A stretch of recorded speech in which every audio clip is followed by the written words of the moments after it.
आज वो मंत्री जी आई थी तो मंत्री जी कह के गई हैं कि औरतों पर मत पढ़ना। भाई साहब और एक ठो कथा भी सुनाई दी। भाई कथा बाची क्या है?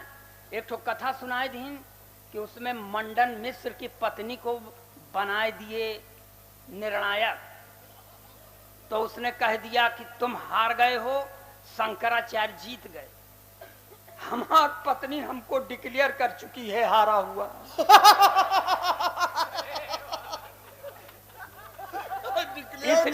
इसलिए हम पत्नियों के ऊपर बहुत निष्ठा नहीं रखते और सरकार के नारी सशक्तिकरण के सख्त खिलाफ हैं।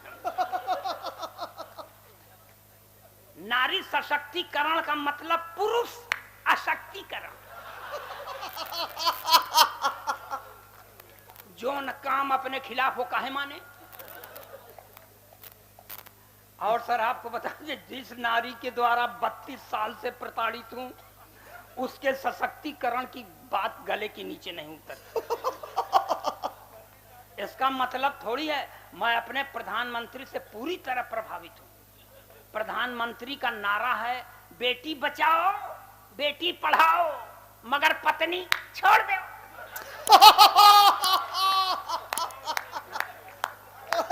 दूसरे की औलाद है छोड़ दो। वाह द्विवेदी जी, क्या बात है। आप लोग बस मन बनाए देखिए, यहाँ ओरिजिनल पोएट केवल 2 ठो हैं और सब बनावटी है। एक ठो हमहू से गया गुजरा। हाँ, और आपको बता दें हम माता पिता के ऊपर बहुत निष्ठा नहीं रखते ब्लॉक में जी।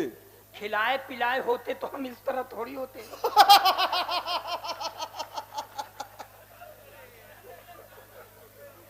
हम भी भैया की तरह होते मगर जितना खिलाए पिलाए हैं बस उतना ही हम निष्ठा रखते हैं। बस आप थोड़ा सा मन बनाइएगा। मैं देश का अकेला लाडला कवि हूं जो शादीशुदा हूं मगर मेरी पत्नी मेरा सम्मान नहीं करती। अब नहीं करती तो नहीं करती। एक अदद प्रमुख जी, एक अदद अपने पास पत्नी है जी। मांग में सिंदूर नहीं लगाती। मैंने कहा देख भाग्यवान ब्राह्मण के घर की बहू है लगाया कर।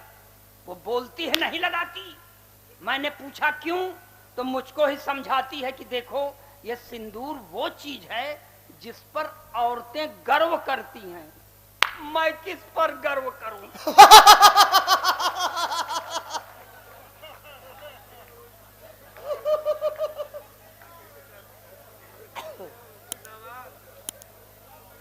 हमने कहा देख भाग्यवान मैं एक अदद वो आइटम हूं। जी माला पहन लो पहले। जल्दी आ।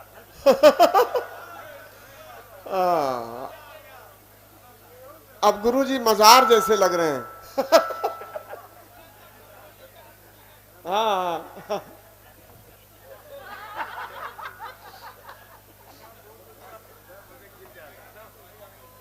हाँ माला चढ़ाई जा रही, पहनाया नहीं जा रहा।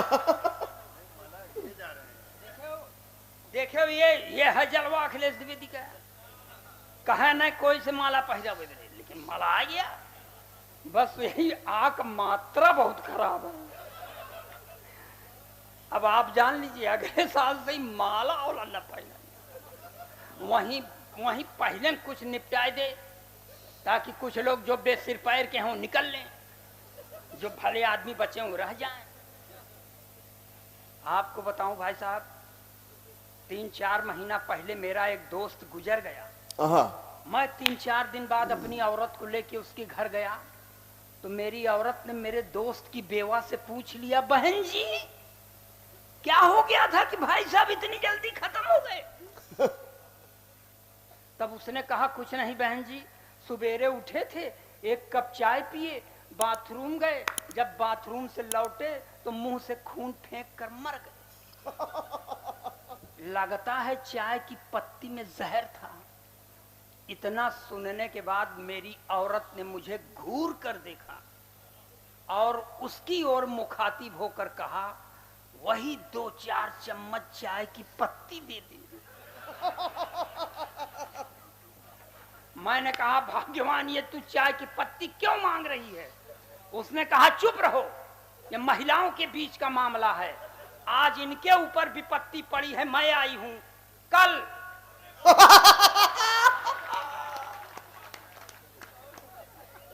जिंदाबाद जिंदाबाद दादा, क्या निष्ठा नहीं रखता भाई साहब। मेरी पत्नी पूरब दिशा, हम भोग रहे हैं, वो आपका मजा आ रहा है। हाँ? मेरी पत्नी पूरब दिशा की ओर चलती है तो उत्तर दिशा की ओर खड़ा हुआ युवक ये समझता है कि मुझसे देख रही है मुझे। मैंने उससे कहा कि देख भाग्यवान, जब मैंने तुझे पहली बार देखा तो नगर पालिका के हेडलाइट की तरह तेरी एक ट्यूबलाइट काम नहीं कर रही थी। वाह। मैंने फिर भी तुझसे विवाह कर लिया, इसलिए मुझ पर नाज कर। तो उसने कहा कि इस हुनर में भी तुम औरतों से बहुत पीछे हो। अध्यात्म गवाह है भारत का कि एक जन्मांध पति का साथ देने के लिए एक सुनैना सुंदर युवती ने अपनी दोनों आंखों पर पट्टी बांध ली। वाह। तो मेरा साथ देना चाहता है तो अपनी एक आंख फोड़ ले। मैंने कहा एक आंख नहीं फोड़ूंगा, चाहे जो कुछ हो जाए। तो उसने भी कह दिया मैं भी मांग में सिंदूर नहीं लगाऊंगी, चाहे जो कुछ हो जाए। तो अगर ऐसी ही पत्नी आपको मिली है तो आप बधाई के पात्र। अब नहीं मिली है तो भोगो। हाँ? अरे यार तुम काहे बीच बीच में बोल रहे हो यार? ये बीच वालन से हमारा जान उब आएगा। कोना शुभ काम हुआ बीच वाले पहुंच जाते हैं। अब बीच में ना बोलो, नहीं ऐसा शराब दे दे कि गोरखपुर में पैदा हो जाता बस। अरे अबे तोर तो माइक के आग लग जाए, जब कोई अच्छा काम हो तो कुरुर कुरुर करे लगे। तो अब भाई साहब माइक को एक सेट रखना, एकदम आवाज सही है न खराब है। जिसने कहा माइक खराब है वही खराब है। माइक बहुत अच्छा है भाई साहब। चार छह पंक्तियां अच्छी सुन ले मुझसे। मैं अच्छी पंक्तियां पढ़ता नहीं, गंदी संदी पंक्तियां पढ़ने के लिए पूरे देश में कुख्यात हूं।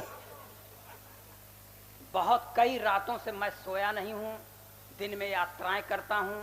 आज हमसे कहे थे कि आवे के होई, आना जरूर है, नहीं तो तुम्हारा हाथ गोड़ तोड़ दें प्रमुख जी।